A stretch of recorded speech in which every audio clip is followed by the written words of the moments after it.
எங்க ஓனரா கிளம்பிட்ட? இன்னைக்கு மாட்டு பொங்கல்டா, அதான் ஆவாரம் பூ பறிச்சுட்டு வந்து ஆட்டு மாட்டுக்கெல்லாம் கட்டணும். ஏன் ஆவாரம் பூவை மட்டும் கட்டுறீங்க? டேய், அந்த காலத்துல ஒரு பையன் ஒரு பொண்ணை காதலிக்கிறான். அந்த காதல் அந்த பொண்ணுக்கு பிடிக்கல. இவன் பல தடவை முயற்சி பண்ணி பார்த்துமே அந்த பொண்ணு வந்து இந்த பையனை ஏத்துக்கல. அப்ப அந்த பையனுக்கு இருக்கிற கடைசி வாய்ப்பு என்னன்னு பாத்தீங்கன்னா மடல் ஏறுதல். மடல் ஏறுதல்னா என்னன்னா, பனைமரத்தோட பக்கவாட்டுக்கெல்லாம் கத்தி கத்தியா இருக்குமா, அதை கொண்டுட்டு வந்து ஒரு குதிரை பொம்மை செய்வாங்க.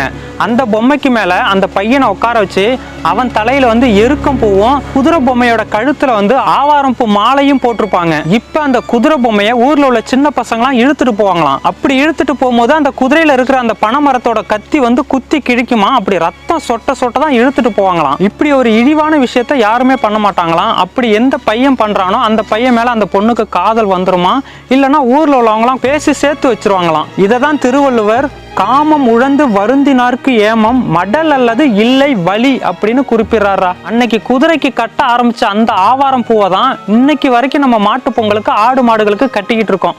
அப்பா, இவ்வளவு விஷயம் இருக்கா? ஆமாப்பா.